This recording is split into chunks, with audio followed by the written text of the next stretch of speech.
कुपवाडमधील महावीर व्यायामशाळेपासून विजयनगरकडे जाणाऱ्या रस्त्याच्या कामावरून नागरिक संतप्त झाले। कुपवाडमधील प्रभाग क्रमांक 2 मधील हा रस्ता उपमुख्यमंत्री अजितदादा पवार यांनी दिलेल्या विशेष निधीतून केला जात आहे।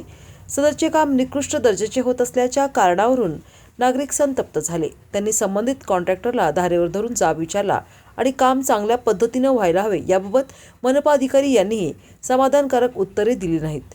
काम निकृष्ट दर्जाचे होत असल्याचे सांगत प्रत्यक्ष रस्ता उकरून दाखवला। मातीवर डांबर टाकून रस्ता करण्यात येत असल्याचे निदर्शनास आणून दिले। अखेर काम चांगल्या रीतीने करण्याचे आश्वासन दिल्याने रस्त्याचे काम सुरू झाले। नागरिकांनी संतप्त प्रतिक्रिया व्यक्त केल्या। नाही बोलत त्यांनी अधिकाऱ्याला बोलतो, अधिकारी असे बोलतात नागरिकांना अक्षरशः इथं नागरिकांना फसवण्याचं काम चालू आहे। नगरपालिकेचा इथं माणूस आहे काय सांगा आम्हाला। इथं काम चालू आहे, नगरपालिकेचा माणूस आहे का तुमच्या संघ? इंजिनियर कोण आहे का इथं?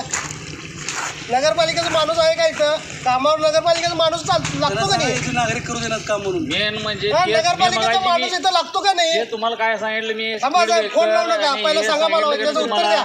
नगरपालिकेचा माणूस इथं हे बंडू जरा थांब, नगरपालिकेचा माणूस इथं लागतो का नाही कामावर ते सांग। कुठे जो आतापर्यंत काय झोपलेला काय तो नगरपालिकेचा माणूस?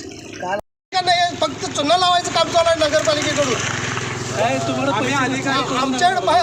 आम्ही फोन करून अधिकारी बोलवतो आम्ही अधिकाऱ्याला बोललो तरी अधिकारी उडवाउडवीची उत्तरे चालू आहे तिथं। आम्ही करून घेतो, हे करून घेतो। हे बाय किती छान रस्ता झालाय, माती नाही काय नाही, डायरेक्ट ह्याचं माल चालू आहे, हे करायचं चालू आहे।